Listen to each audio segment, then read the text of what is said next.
Hola con todos. En esta oportunidad, mi grupo y yo vamos a explicarles un poco sobre el sistema renal y sus funciones claves y funciones principales que cumple este sistema dentro del organismo animal.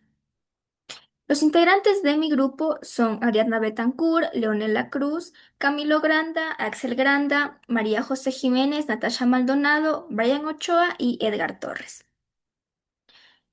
Como índice de los temas que se va a tratar en este video, tenemos la función renal, la estructura renal, la irrigación renal, el sistema renina-angiotensina-aldosterona, la filtración glomerular, la reabsorción, la secreción y por último la micción. Para iniciar, voy a hablar un poco sobre la función renal y su importancia. La función renal es fundamental para la vida y el mantenimiento del equilibrio tanto interno como externo del organismo en todas las especies animales. Los riñones van a permitir que el cuerpo conserve un ambiente interno estable, conocido como la homeostasis, eh, que a pesar de todos los cambios que existen por la alimentación, el metabolismo y el entorno, van a permitir que todo funcione normalmente.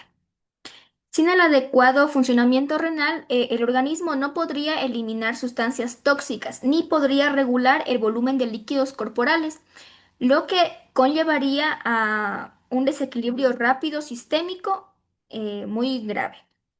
En la medicina veterinaria, el estudio de la función renal es especialmente relevante debido a la alta incidencia de enfermedades renales, tanto en animales de compañía como en animales de producción.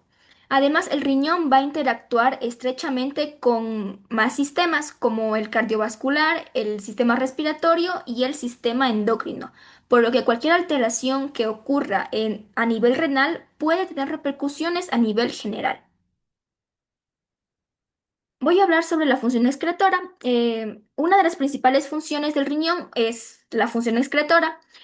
A través de este mecanismo, los riñones van a filtrar la sangre y van a eliminar productos de desecho del metabolismo, especialmente aquellos que se derivan de la degradación de las proteínas, como la urea y la creatinina. Estas sustancias, si se acumulan en el organismo, pueden resultar tóxicas y afectar el funcionamiento celular. La filtración de la sangre ocurre en los glomérulos. Estos glomérulos son estructuras altamente especializadas que van a permitir el paso de agua y de pequeños solutos. Posteriormente, el filtrado se modifica a lo largo de los túbulos renales, garantizando que el organismo puede eliminar únicamente aquello que el cuerpo no necesita. Luego tenemos la función endocrina. Además de la función excretora, el riñón actúa también como un órgano endocrino, lo que va a producir la eritropoyetina, que es una hormona muy indispensable para la estimulación de la producción de glóbulos rojos dentro de la médula ósea. Cuando esta función se ve comprometida, como ocurre en la enfermedad renal crónica, los pacientes pueden desarrollar anemia. Asimismo, el riñón va a secretar renina, una enzima hormona que forma parte del sistema renina-angiotensina-aldosterona, que es fundamental para la regulación de la presión arterial y de la perfusión renal. Por último, el riñón va a participar en la activación de la vitamina D, la cual es esencial para el metabolismo del calcio y del fósforo y también para la salud ósea. Luego tenemos la formación de la orina. La formación de la orina va a ser un proceso bastante complejo que se va a llevar a cabo en las nefronas y consta de tres etapas principales: la filtración glomerular, la reabsorción tubular y la secreción tubular. Dentro de la filtración glomerular se va a producir el paso inicial al plasma, del plasma hacia la cápsula de Bowman, formando el filtrado glomerular. Durante la reabsorción tubular, el riñón va a recuperar las sustancias esenciales como la glucosa, el agua, aminoácidos y electrolitos. Y finalmente, mediante la secreción tubular, se van a eliminar activamente sustancias como iones, fármacos y metabolitos, lo que se ajusta de manera fina a la composición final de la orina. Luego tenemos la regulación hídrica y electrolítica. Aquí los riñones van a desempeñar un papel clave en esta regulación, ya que van a controlar la cantidad de agua excretada o reabsorbida, adaptándose a estados de deshidratación o sobrehidratación. Además, van a regular la concentración de electrolitos como potasio, sodio, cloro y el calcio, que son indispensables para la función neuromuscular y cardiovascular. Este control se va a realizar mediante mecanismos hormonales como la acción de la hormona antidiurética y la aldosterona, lo que va a permitir al organismo mantener una composición interna estable frente a las variaciones externas. Luego tenemos el equilibrio ácido-base, que es otra función esencial del riñón.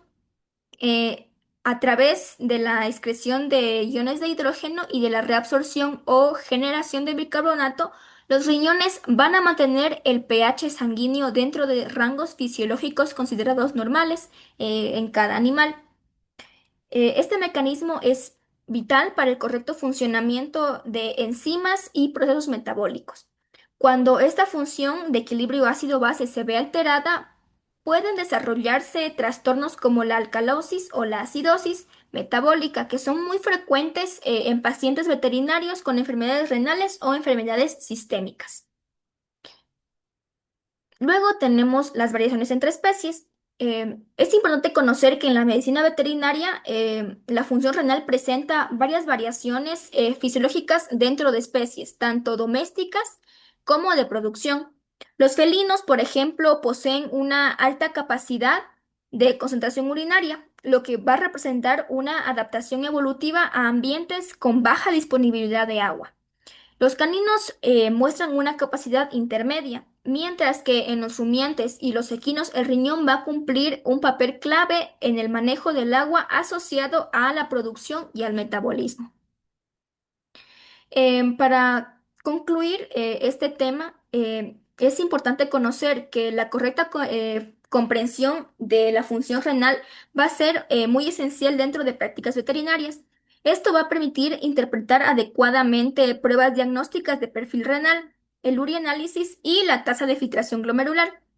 Asimismo, nos va a facilitar la detección temprana de patologías renales. Estas son especialmente frecuentes en pacientes geriátricos, donde esta enfermedad es más frecuente. El manejo adecuado de los pacientes con alteraciones renales va a depender mucho y en gran medida del conocimiento fisiológico del riñón que el veterinario tenga y también el entendimiento sobre su interacción con los demás sistemas del organismo.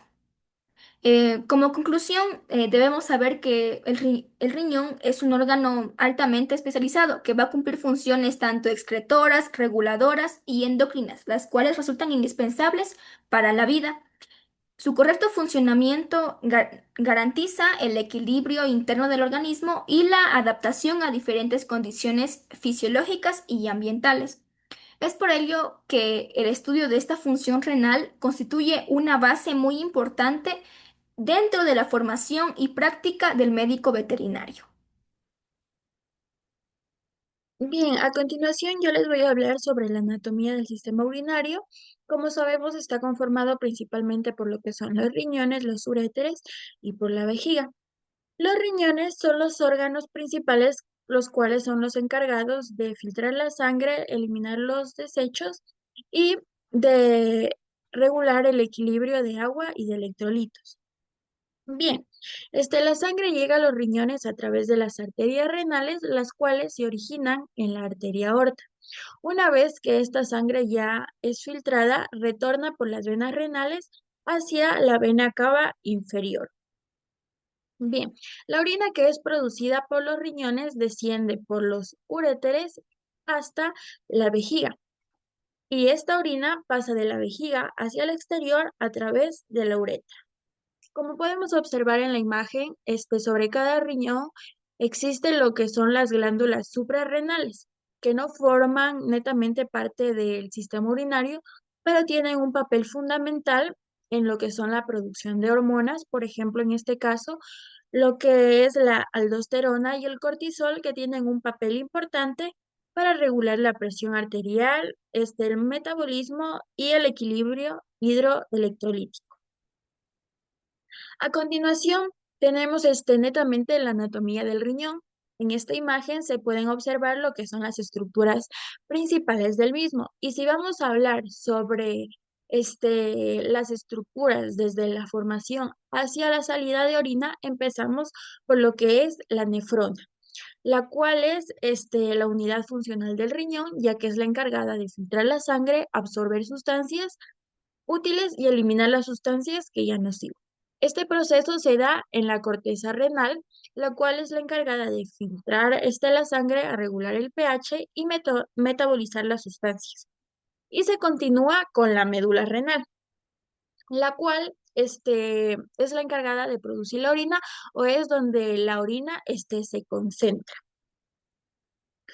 Una vez esta orina va hacia las papilas, que es el extremo de las pirámides renales, y de las papilas se dirige hacia cada cáliz menor, que son estos sectores que se ven de color café, las cuales las cálices menores son las encargadas de recoger la orina de las pirámides renales y de transportarla hacia los cálices mayores.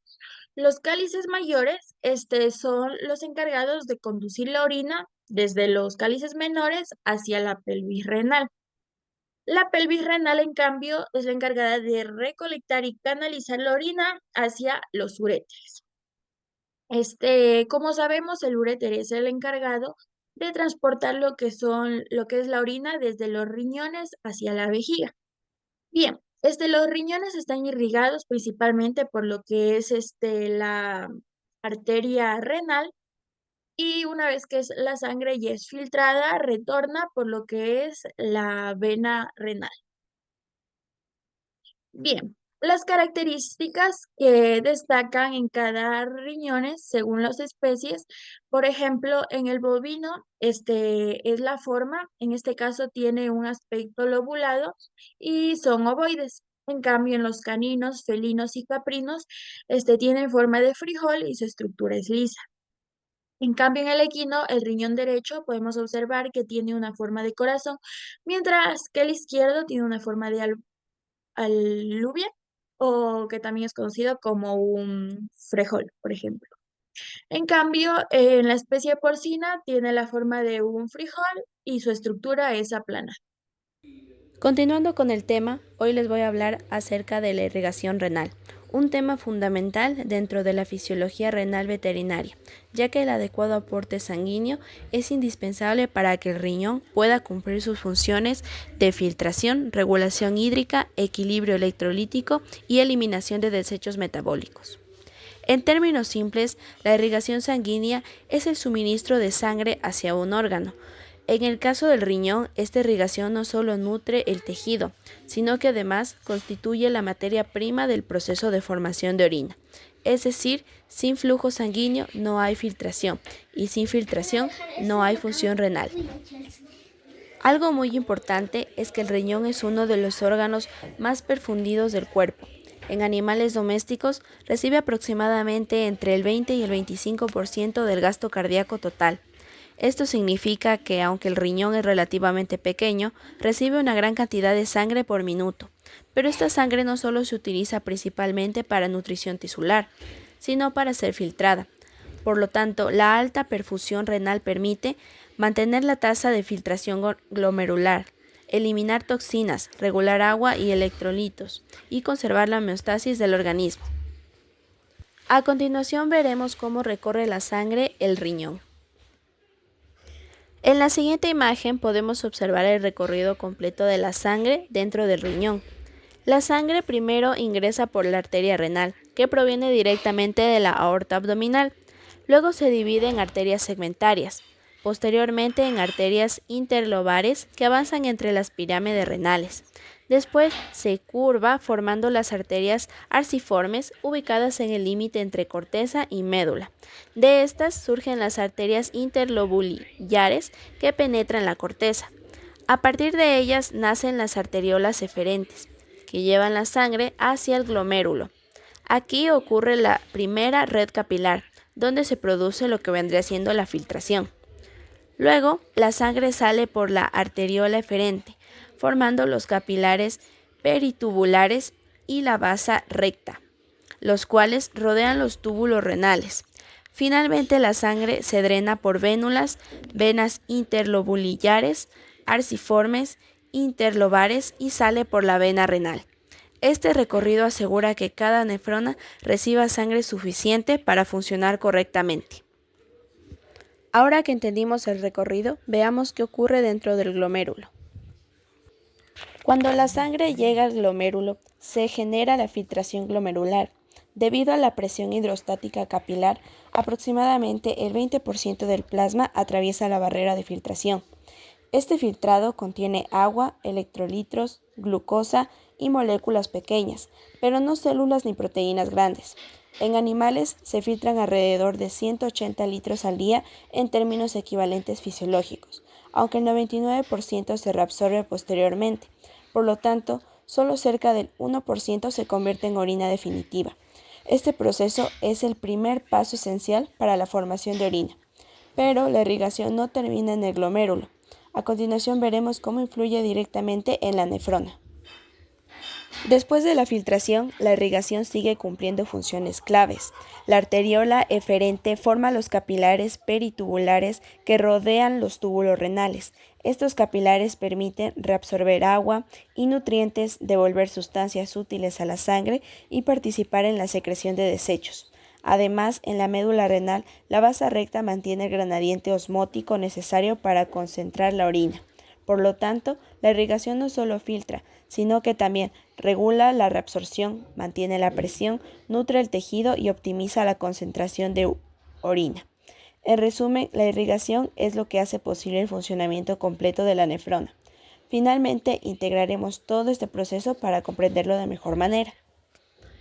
Si observamos el proceso completo, podemos resumirlo de manera sencilla.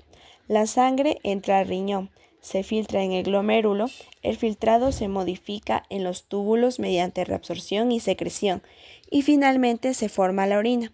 Mientras tanto, la sangre ya depurada regresa a la circulación sistémica. Es un sistema continuo de entrada, procesamiento y salida. En conclusión, la irrigación renal es fundamental para la fisiología del riñón. Permite la filtración glomerular, sostiene la función tubular y garantiza la homeostasis del organismo. Sin un adecuado flujo sanguíneo, la nefrona no podría cumplir su función y el equilibrio interno del animal se vería comprometido. Por ello, comprender la irrigación renal es clave para entender tanto la función normal como las alteraciones patológicas del sistema urinario en medicina veterinaria.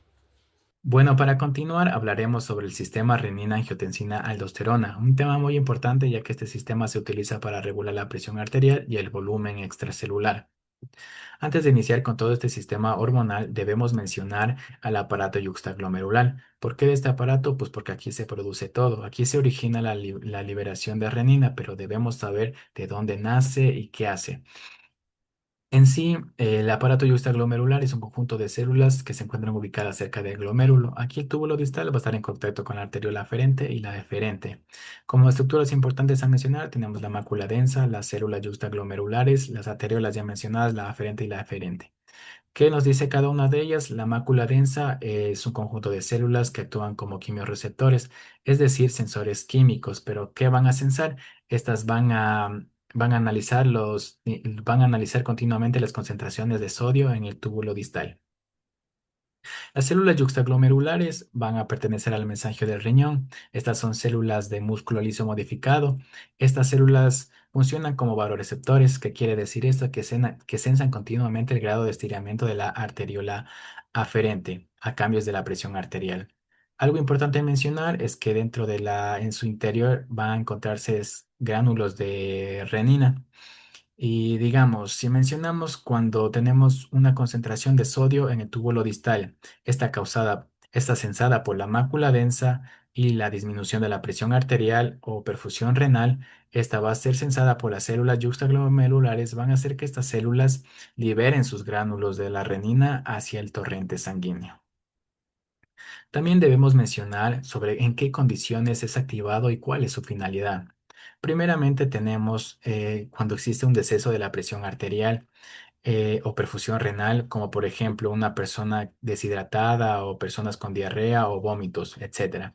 También cuando existe un trastorno de electrolito que haga que disminuya la filtración de sodio. Aquí entran causas de hiponatremia como náuseas, ejercicios excesivos, estos nos pueden, estos nos pueden eh, aumentar una disminución en la concentración de sodio. Y por último, la estimulación simpática de las células juxtaglomerulares. Aquí se expresa en su superficie como un receptor beta 1. Estas son estimuladas por catecolaminas liberadas por el sistema nervioso simpático y sobre qué situaciones se libera, pues porque, por ejemplo, cuando hay un peligro, huida o cuando el corazón se acelera. Eso también va a afectar al riñón. Esta liberación de catecolaminas va a activar el sistema renina-angiotensina-aldosterona. Bueno, para continuar con el sistema renina-angiotensina-aldosterona, debemos mencionar primeramente que cuando existe una disminución de sangre o perfusión renal, el aparato yuxtaglomerular se viene a percatar de esto, por lo cual va a secretar renina. Esta renina es la encargada de convertir el angiotensinógeno, una proteína proveniente del hígado. Esta la va a convertir en angiotensina 1, gracias a la renina. Una vez que tenemos angiotensina 1, esta debe convertirse en angiotensina 2. Esto se produce en el pulmón gracias a la hormona de la ECA, la hormona convertidora de angiotensina. Es importante mencionar que esta va a actuar en la superficie del endotelio pulmonar. Una vez que tenemos angiotensina 2, esta va a producir todos estos efectos, que si comenzamos desde acá abajo, esta va a estimular a la hipófisis y a la glándula pituitaria para la formación de ADH, la hormona antidiurética. En sí, esta ADH va a retener el agua y va a insertar canales de agua en las células principales del túbulo colector, por lo cual va a hacer su función principal. Y además va a reabsorber esta agua. En sí, podemos mencionar que quien la va a secretar es la pituitaria posterior y la va a formar el núcleo supraóptico del hipotálamo. Es importante mencionar también que esta va a actuar como receptor AT1 en el músculo liso. Debido a la presión arterial, esta va a producir vasoconstrucción. También es importante mencionar, como parte importante, es de que esta va a actuar en la glándula suprarrenal y va a promover la liberación de aldosterona. Esto es importante porque va a retener el agua y potasio, además de secretar y eliminar hidrógenos y potasio. La aldosterona también va a actuar en el túbulo colector y va a poner canales de sodio en las células principales del túbulo colector para reabsorber agua y sodio. Y también secreta potasio, y ya que si queda poco potasio y mucho sodio, también va a secretar hidrogeniones para aumentar el volumen y así poder retener el agua y el sodio. Y por último, como actividad simpática, es importante mencionar que cuando existe vasoconstricción de la arteriola aferente y aferente, pero aquí va a haber mucho efecto en la arteriola eferente, por lo que si se produce vasoconstricción, en esta arteriola va a tener disminución de filtrado glomerular y va a producirse una insuficiencia renal. Y si se produce vasoconstricción de la arteriola eferente, va a proteger al riñón. En sí va a disminuir el flujo renal, pero va a aumentar el filtrado glomerular, ya que esto es importante aunque sea mayor su vasoconstricción. Pues una vez que ya se ha regulado lo que es el flujo sanguíneo renal, la presión arterial a través de lo que es el sistema ya mencionado, renina, angiotensina y aldosterona, el riñón va a iniciar lo que es el primer proceso de formación de la orina, que es la filtración glomerular. Este es un proceso pasivo que depende directamente de las presiones dentro de lo que es el glomérulo y que ocurre específicamente en el corpúsculo renal formado, que se encuentra formado por el glomérulo y la cápsula de Bowman. Ya. En lo que respecta a esta etapa, lo que es el plasma sanguíneo, es filtrado desde los capilares glomerulares hacia la cápsula de Bowman, dando inicio a la formación del filtrado glomerular, que posteriormente será modificado en los siguientes procesos. Bueno, ya. Vamos a continuar hablando sobre lo que es el flujo sanguíneo y la presión glomerular. Cabe recalcar que, bueno, pues la filtración glomerular va a depender directamente del flujo sanguíneo renal y de la presión que se genera dentro del glomérulo. La sangre va a ingresar a lo que es al glomérulo a través al glomérulo lo que es a través de la arteriola aferente, la cual tiene un diámetro mayor que la arteriola eferente, lo que provoca una presión hidrostática elevada dentro de los capilares glomerulares. Esta diferencia de calibre pues es fundamental, ya que este va a permitir mantener una presión constante que favorece lo que es la salida del líquido plasmático hacia la cápsula de Bowman. Si el flujo sanguíneo o esta presión se alteran, lo que es la filtración glomerular también se va a ver afectada. Bueno, pues como podemos observar, bueno, pues en esta imagen se ve como la sangre entra por la arteriola aferente y sale por la arteriola eferente. Esta disposición anatómica nos explica el por qué la presión dentro del glomérulo es elevada, lo que permite que el plasma sea filtrado eficazmente hacia el espacio de Bowman. Ya. También tenemos lo que es, hablemos un poquito de la barrera de filtración glomerular, que bueno, pues esta es una filtración selectiva, es dependiente del tamaño y carga y representa lo que es una integridad glomerular. Bueno, pues en la siguiente imagen, que es un poco animada, podemos ver cómo se representa el paso del filtrado a través de la barrera glomerular. Se puede observar cómo el líquido va a atraviesa lo que son las diferentes capas que separan la sangre del espacio de Bowman, lo que nos ayuda a visualizar que no se trata de un paso libre, sino de un proceso regulado. Aunque la imagen es algo ilustrativa, nos permite comprender que la formación del ultrafiltrado va a ocurrir únicamente siempre y cuando las sustancias cumplan condiciones como, por ejemplo, tamaño y carga, las cuales las hacen necesarios para atravesar esta barrera. Tenemos lo que es la formación del ultrafiltrado, en donde en este caso tenemos lo que es, sabemos que el resultado de la filtración glomerular es la formación del ultrafiltrado glomerular, el cual tiene una composición principalmente similar al del plasma sanguíneo, pero libre de proteínas y células. Este ultrafiltrado contiene una alta cantidad de agua y pequeñas moléculas disueltas. Entre las sustancias que se filtran, encontramos lo que son sustancias como, por ejemplo, encontramos lo que es la glucosa, encontramos lo que son aminoácidos y productos de desecho metabólico.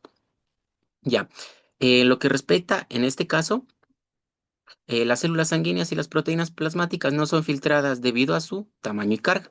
Existen algunas excepciones, como por ejemplo el calcio y los ácidos grasos, que en gran parte estos se encuentran unidos a proteínas plasmáticas, por lo que su filtración va a ser limitada. Como podemos ver en la siguiente imagen, se ve claramente la diferencia entre las sustancias que atraviesan la barrera glomerular y las que van a permanecer en lo que es en la sangre.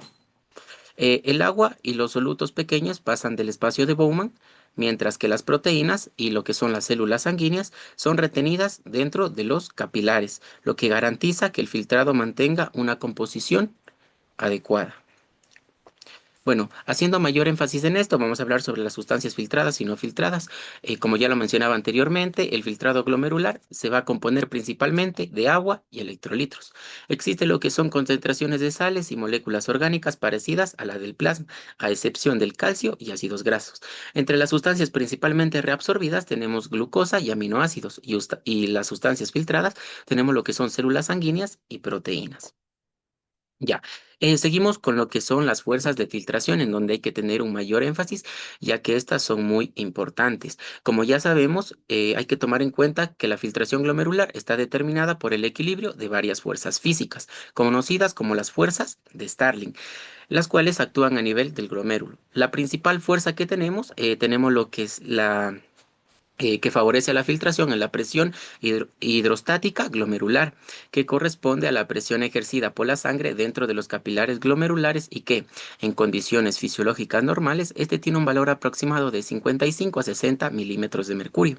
Esta presión elevada, ¿a qué se debe? Pues bueno, se debe a la disposición anatómica de las arteriolas, tanto aferentes y eferentes, y es la responsable de impulsar el líquido hacia el espacio de Bowman. En oposición a esta fuerza actúa la presión oncótica plasmática, que es generada por las proteínas presentes en lo que es en el plasma sanguíneo, principalmente la conocida como la albumina.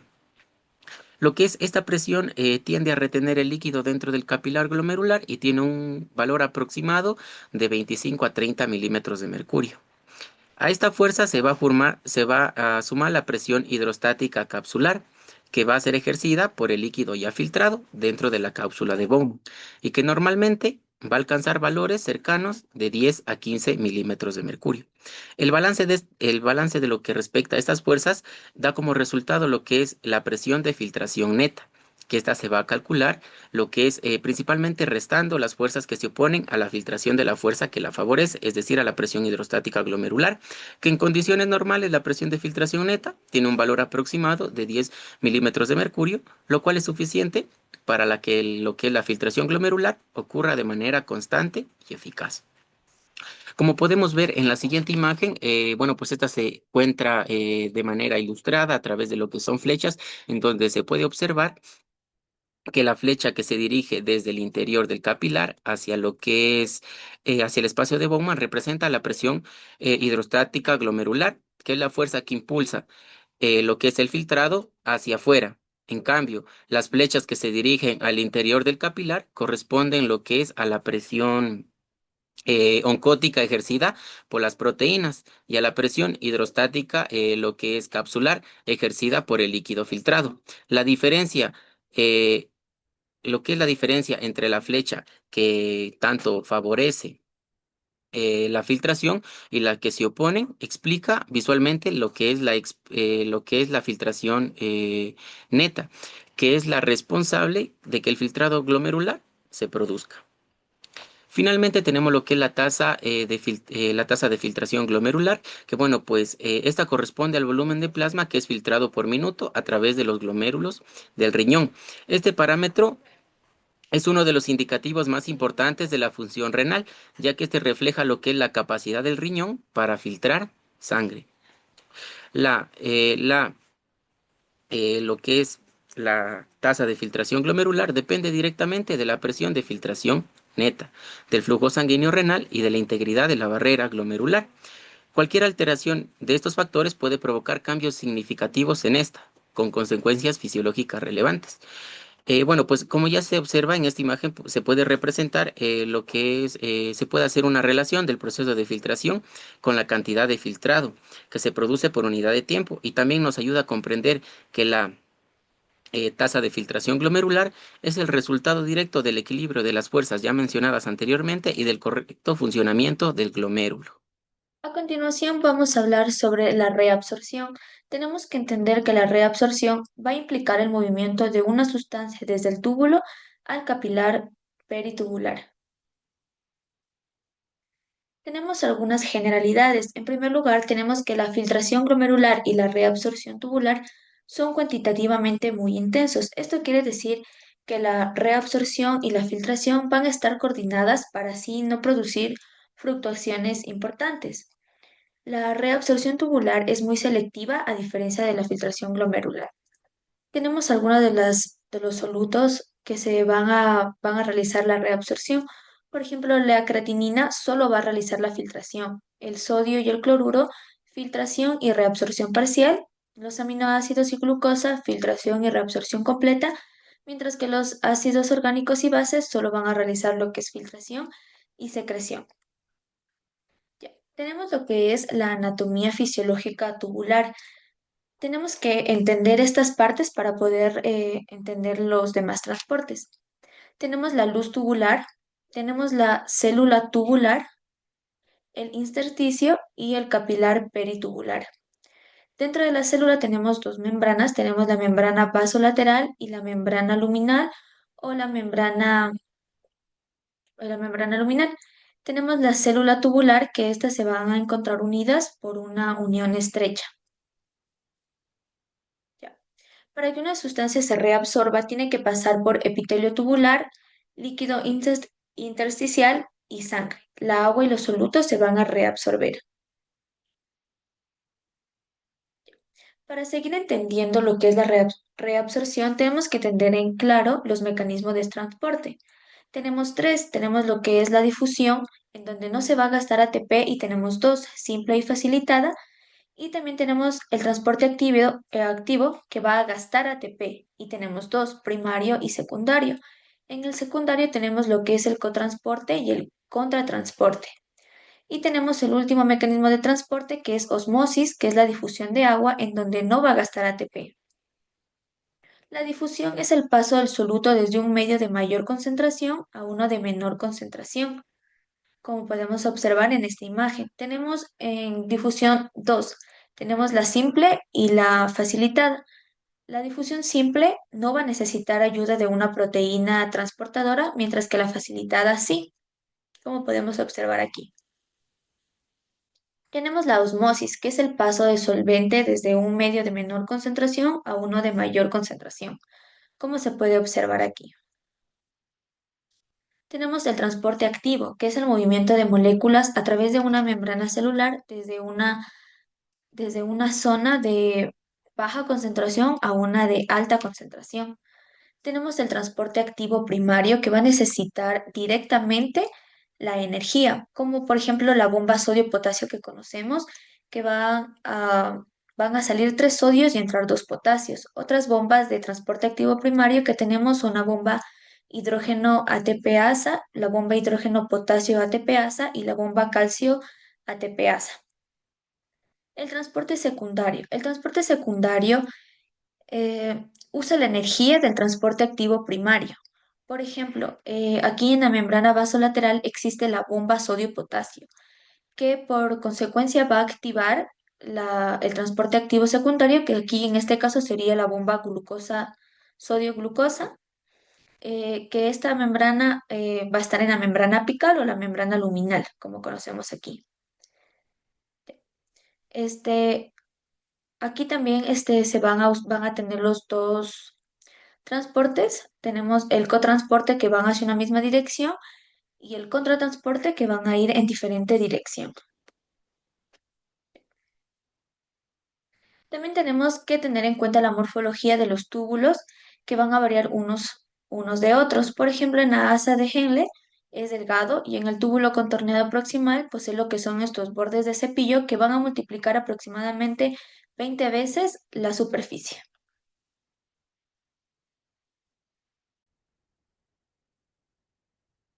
Tenemos la reabsorción en el túbulo proximal. Tenemos algunas características que en el túbulo proximal el metabolismo va a ser elevado ya que va a haber muchas mitocondrias. Posee lo que es el borde de cepillo y tiene una gran capacidad de reabsorción de sustancias, como por ejemplo el sodio, cloro, bicarbonato, potasio, agua, glucosa y aminoácidos. Ya. En la reabsorción en el túbulo proximal, tenemos muchas bombas de sodio-potasio, ATPasa, que como están por transporte activo primario, van a usar la energía, van a transportar 3 iones de sodio hacia el intersticio y 2 de potasio hacia la célula. Todo esto en contra del gradiente de concentración. Esto va a generar una baja concentración de sodio dentro de la célula. Esto va a activar a los cotransportadores de glucosa y de aminoácidos en la membrana luminal, haciendo que el sodio se resorba junto con la glucosa y con los aminoácidos. Por su parte, también la glucosa se va a transportar hacia el intersticio, como podemos observar, por un transportador de glucosa, también conocido como GLUT. Y como la concentración de glucosa aumenta dentro de la célula, el transporte se va a generar de un medio de mayor concentración a uno de menor concentración, por lo que se trata de una difusión. Y como va a usar una proteína transportadora, es una difusión facilitada. Lo mismo va a pasar con los aminoácidos. El potasio entra a las células desde el intersticio. Desde el intersticio va a entrar por las proteínas ubicadas en la membrana apical o luminal. Ya.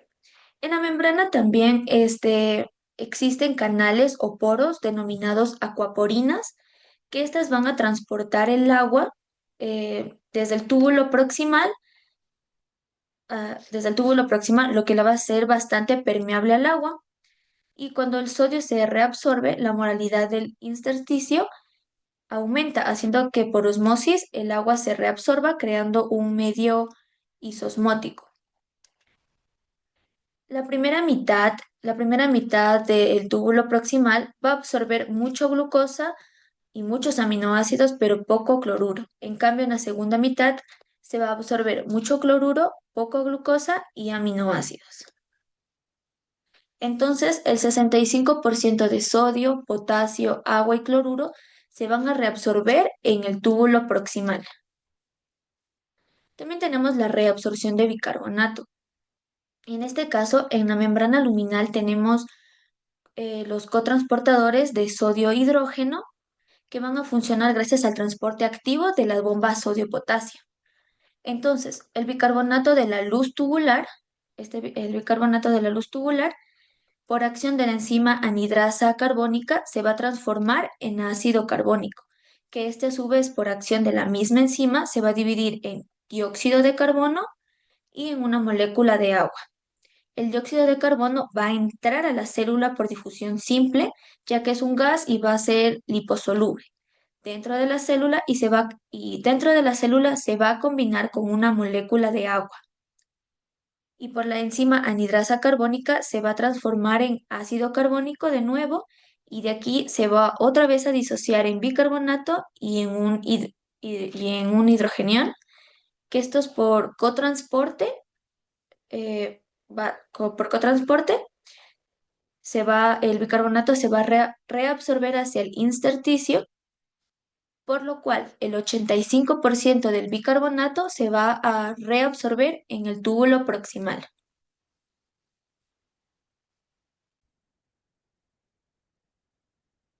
A continuación tenemos la reabsorción en el asa de Henle, como podemos observar en esta imagen.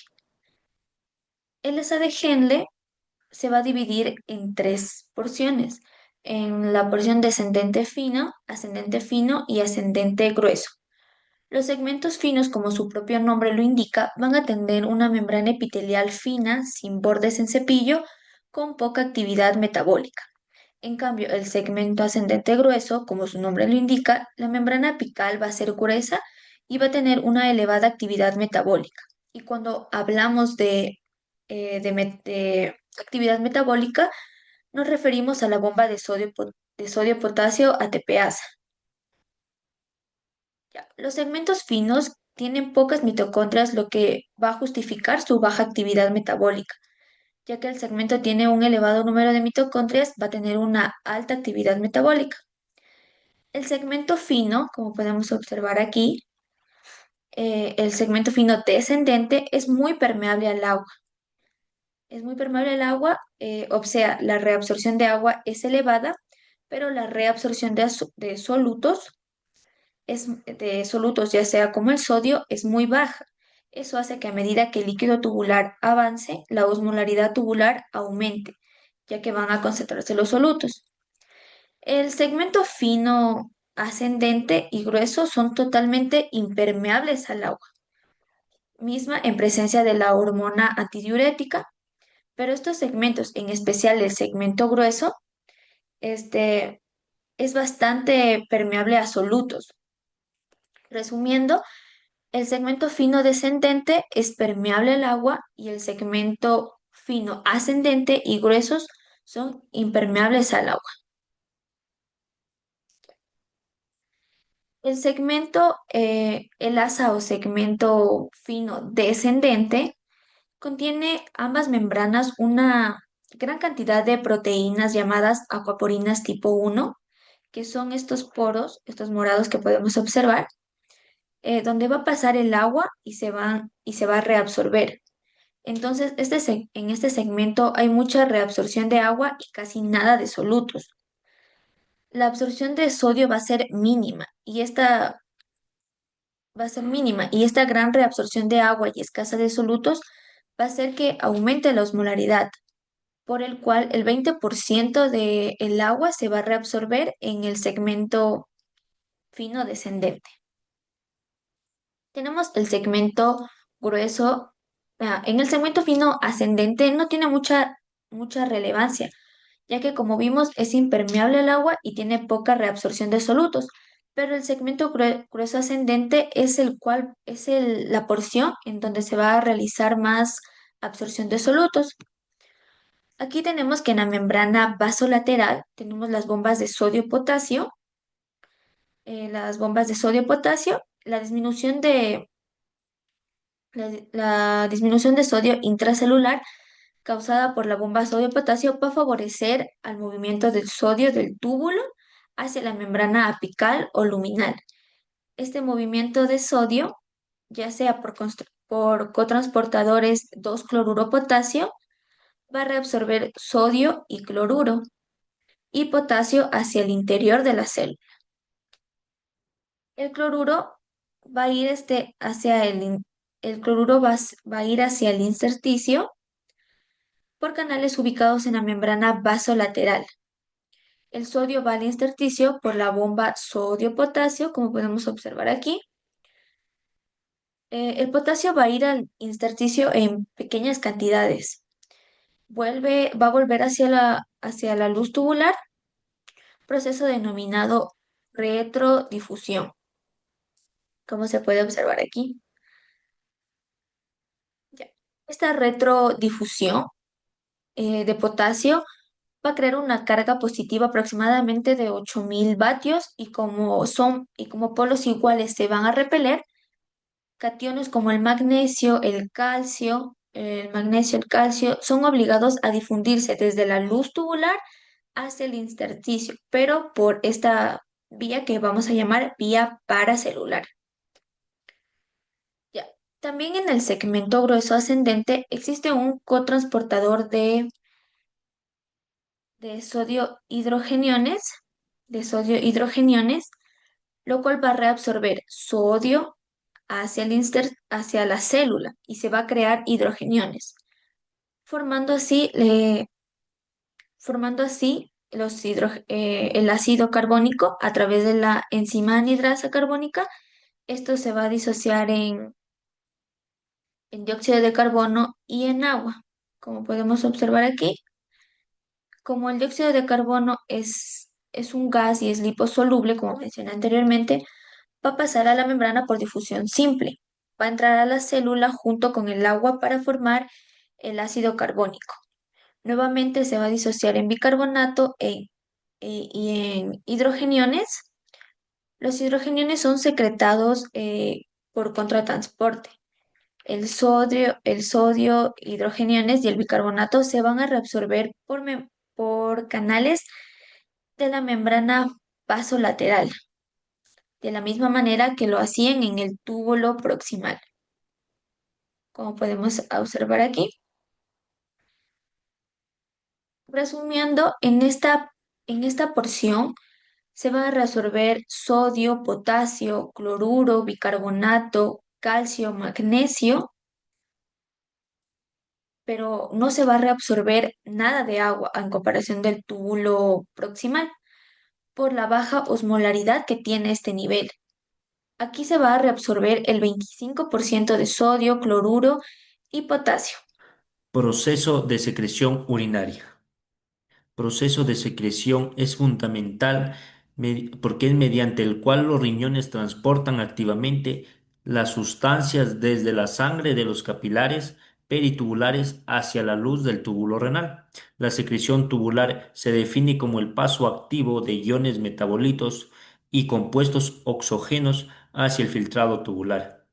La secreción tubular renal depende de la interacción entre los capilares peritubulares, las células tubulares, los sistemas de transporte, los gradientes electroquímicos, la regulación hormonal, el estado ácido-base.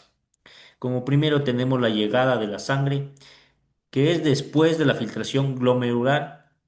La, sale, sale, la sangre sale de la arteriola eferente y forma los capilares peritubulares. Esta sangre contiene hidrogeniones, potasio, creatinina, fármacos, toxinas, que estos serán secretados luego al túbulo. Como dos tenemos la gradiente de sodio, la bomba sodio-potasio está ubicada en la membrana vasolateral, la cual expulsa sodio hacia la sangre e introduce potasio en la célula. Como tercero tenemos el transporte de ácidos orgánicos. Los transportadores Se encuentran localizados en el túbulo contorneado proximal, permitiendo el ingreso de ácidos orgánicos como antibióticos y toxinas desde la sangre hacia la célula tubular. Como cuarto tenemos la secreción de hidrogeniones. La secreción de hidrogeniones ocurre principalmente en el intercambiador sodio-hidrogeniones en el túbulo proximal y la bomba hidrogeniones, la cual pasa en el túbulo distal y colector regulando el pH sanguíneo. Como 5 tenemos la secreción de potasio, la cual se secreta en el túbulo distal y colector a través de los canales RON, proceso regulado por la aldosterona y el flujo tubular, clave para el equilibrio electrolítico. Como último tenemos la regulación hormonal, que la regulación hormonal incrementa la reabsorción de sodio y estimula la secreción de potasio e hidrogeniones. La hormona encargada de este paso es la aldosterona, especialmente en situaciones de deshidratación o estrés metabólico. Todos estos pasos son esenciales para que ocurra una correcta homeostasis en el animal y un equilibrio electrolítico. Para culminar, es muy importante hablar acerca del proceso de micción urinaria, un tema muy importante dentro de lo que es el sistema urinario y también de lo que es dentro de la fisiología renal, ¿no? Como último proceso en sí, ¿no? Antes de empezar, es muy importante hablar acerca de algunas características del proceso de micción. Por ejemplo, la micción es el proceso fisiológico mediante el cual la orina es almacenada en la vejiga urinaria y para poder ser expulsada al exterior a través de la uretra. ¿Cuál es la principal función de este proceso de micción?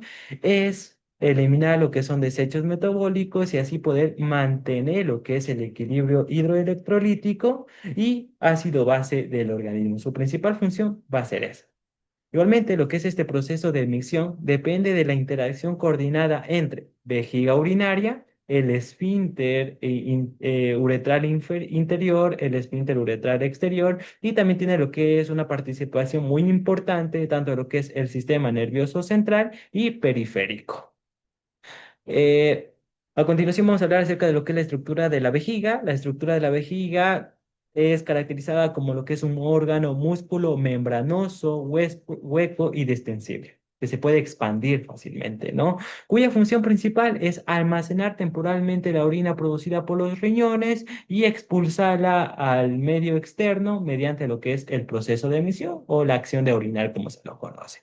Como observamos aquí, podemos observar lo que es una imagen de una vejiga. Está compuesta de lo que es vértice, un cuerpo y un cuello, ¿no? Está rodeada por lo que es músculo, que en este caso se lo caracteriza, se lo conoce como el nombre de músculo detrusor.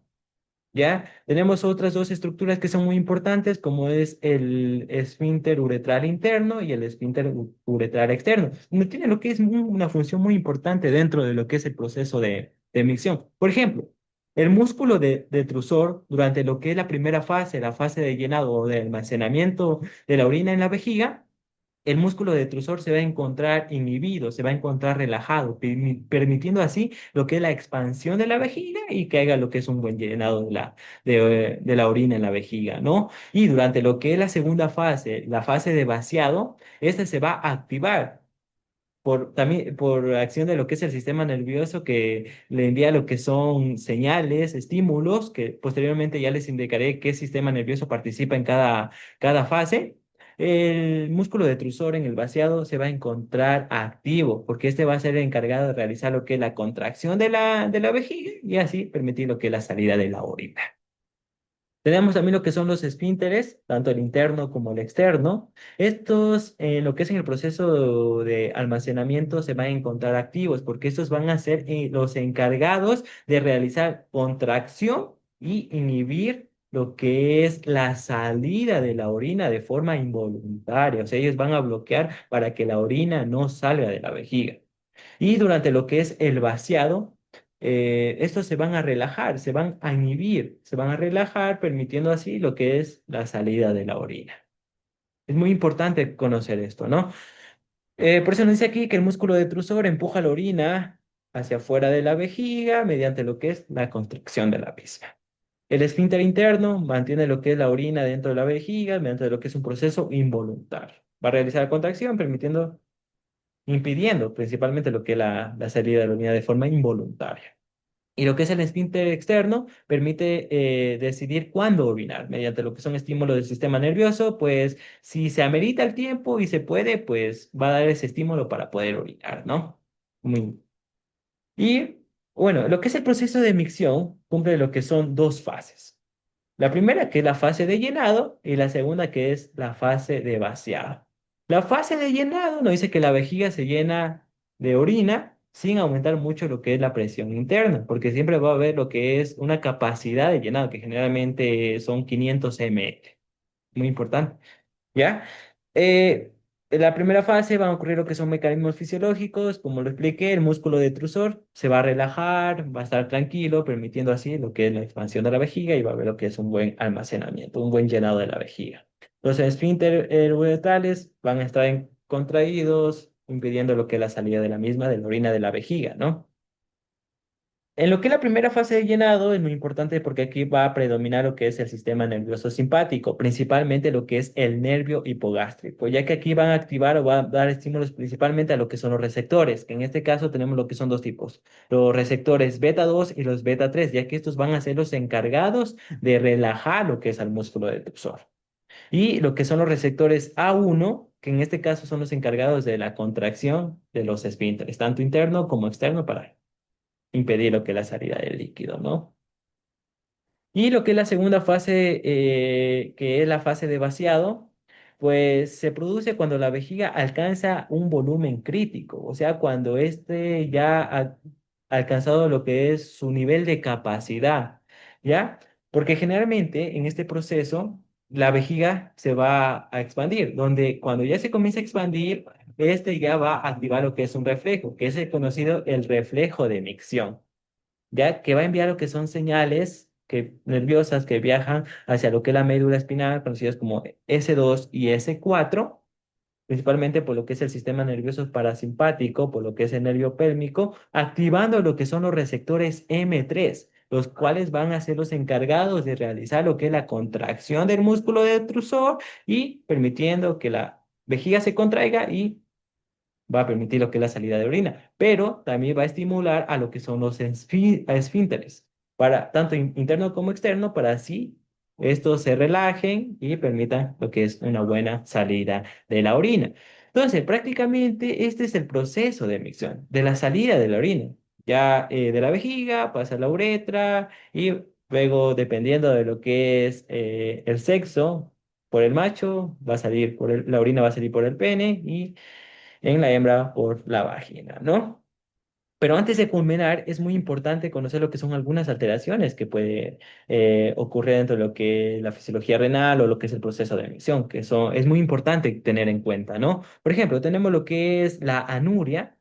Anuria es la ausencia total de orina o cuantificación inferior de 50 ml en 24 horas. Tenemos también lo que es la poliuria, que es el aumento del volumen de la orina superior a 2 ml por minuto, más de 2 litros en 24 horas. Tenemos lo que es la nicturia, como su nombre lo dice, va a ocurrir principalmente en la noche, que es el incremento en la producción y excreción de la orina durante la noche. Tenemos lo que es la polaquiuria, que es micción frecuente y de poco volumen.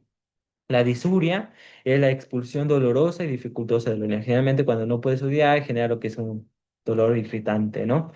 La hematuria, casos que se observa muy, muy común, que es la presencia de sangre en la orina, que puede ser micro o macroscópicamente. Bueno, en este caso sí me quiero centrar un poquito porque en lo que es en procesos de hematuria, siempre lo sabemos confundir con lo que son hemoglobinuria. La hematuria se caracteriza principalmente por lo que son la presencia de células sanguíneas en la orina, principalmente eritrocitos. Y la hemoglobinuria es la presencia de hemoglobina, aunque tienen lo que es un aspecto semejante, pero son cosas muy diferentes, son casos muy diferentes. Por eso es muy importante realizar siempre lo que son exámenes microscópicos en casos así, porque si encontramos lo que son presencia de sangre, de células sanguíneas, en lo que es en una observación microscópica, lo asociamos con una hematuria. Pero si observamos hemoglobina, va a ser lo que es una hemoglobinuria. Y muy importante tener eso también en cuenta, ¿no? Y también tenemos lo que es la oliguria, que es la disminución del volumen urinario por debajo de 400 ml en 24 horas. Y bueno, para culminar, hemos abordado lo que son temas muy importantes dentro de lo que es la fisiología renal, conociendo lo que son datos muy importantes, lo que son funciones, lo que son procesos de filtración, formación de la orina, reabsorción, secreción, proceso de emisión. Y con esto damos culminada lo que es esta. Muchas gracias.